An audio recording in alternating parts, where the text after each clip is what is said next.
कितना अच्छा हो कि लाइट चैप्टर के इतने कठिन न्यूमेरिकल्स का एक इतना बेहतर शॉर्ट ट्रिक मिल जाए कि हम 5 सेकंड में सारे क्वेश्चन को उड़ाने लगे।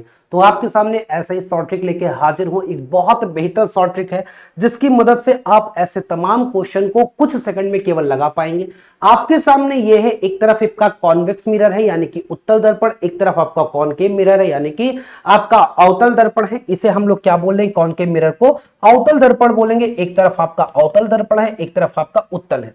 तो उत्तल में अगर आपका किसी दर्पण का जो मिरर है फोकल लेंथ f है और ऑब्जेक्ट अगर 2f पे रखा है तो इमेज हमेशा क्या बनती है, इमेज 2f/3 पे बनती है। और आपका जो आवर्धन क्षमता होता है 0.33 होता है, मतलब ओरिजिनल इमेज का 0.133 गुना क्या बनेगा, इमेज की हाइट होगी। ऐसे अगर ऑब्जेक्ट 3f/2 पे रखा हो तो इमेज कहां पे बनेगी, 0.6f पे बनेगी। मतलब फोकल लेंथ में 0.6 से गुणा कर दिया जाए तो इमेज की डिस्टेंस मिल जाएगी और आवर्धन क्षमता 0.4 होगा। मतलब 1 सेंटीमीटर की इमेज है तो 0.4 सेंटीमीटर मिलेगी, 10 सेंटीमीटर की इमेज है तो 4 सेंटीमीटर मिलेगी।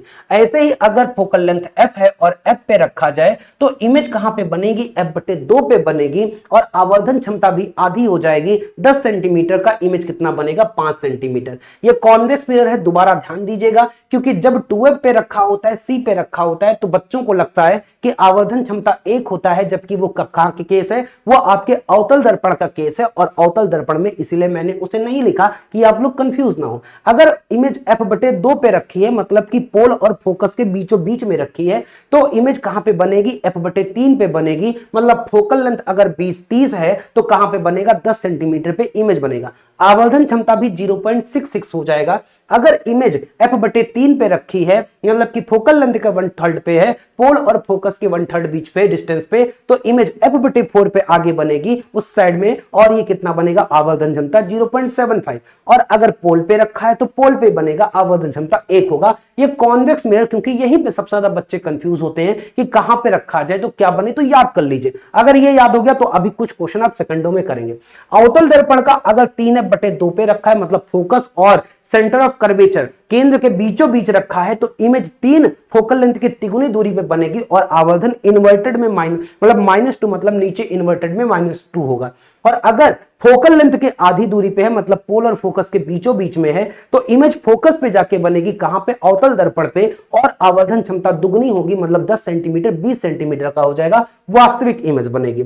आते हम लोग क्वेश्चन को करते हैं। बोला कि वास्तविक प्रतिबिंब प्राप्त करने के लिए एक वस्तु 20 सेंटीमीटर की फोकल लंबाई वाले अवतल दर्पण से 30 सेंटीमीटर की दूरी पे रखा है। फोकल लेंथ अगर 20 है तो सेंटर ऑफ कर्वेचर 40 होगा, यानी कि सेंटर ऑफ कर्वेचर फोकल के बीचों बीच में है, मतलब ये 3f/2 पे रखा है, तो इमेज कहां पे बनेगा, 3f पे बनेगा। फोकल 20 है तो 20 गुणे 3 कर देंगे, कहां पे आ जाएगा उत्तर, 60 आ जाएगा। 5 सेकंड में आप लोगों ने इस क्वेश्चन को लगा लिया।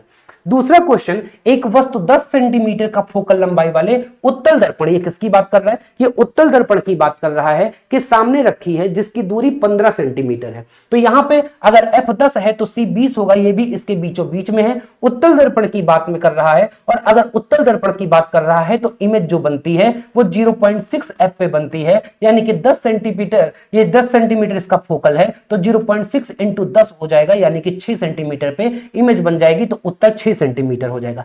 अब आपको पता है कि यहां पे उत्तल दर्पण जो होता है वो हमेशा कौन सा इमेज बनाता है, आभासी बनाता है, तो 6 सेंटीमीटर का आभासी हो जाएगा। ऐसे तीसरा प्रश्न आप देख लेते हैं। एक वस्तु 9 सेंटीमीटर फोकल लंबाई वाले उत्तल दर्पण के सामने 18 सेंटीमीटर की दूरी पर रखी है। यहीं पे बच्चे गलती करते हैं, ये उत्तल दर्पण है तो ये अगर f है तो ये आपका c हो जाएगा, जबकि आपको लगेगा आवर्धन क्षमता 1 है, 1 नहीं होगा। मैंने आपको बताया कि अगर वो 2f पे रखा है तो आवर्धन क्षमता 1/3 हो जाता है, लेकिन ये कौन सा है, उत्तल दर्पण है, तो हमेशा इमेज क्या बनेगी, इमेज हमेशा सीधी बनेगी। इस कारण से क्या हो जाएगा, इस कारण से 1/3 हो जाएगा। तो हम इसका उत्तर क्या लगा देंगे, 1/3 लगा देंगे। तो अगर ये सीख लिए हो तो ये 2 क्वेश्चन आपके सामने, तुरंत स्क्रीनशॉट लीजिए और इसका कमेंट मुझे 5 सेकंड में करके बताइए। देखता हूं कि आप लोगों ने ये सीख लिया कि फिर नहीं सीखे हैं। जल्दी से इसे मुझे 5 सेकंड में बताएंगे। अभी ऐसे और भी कॉन्सेप्ट, ऐसे और भी शॉर्ट ट्रिक चाहते हैं तो कमेंट में मुझे जरूर बताएं। और अगर चैनल को सब्सक्राइब ना किया, चैनल को सब्सक्राइब अवश्य कर लीजिएगा। फिर मिलूंगा, बहुत बहुत धन्यवाद, सभी का आभार।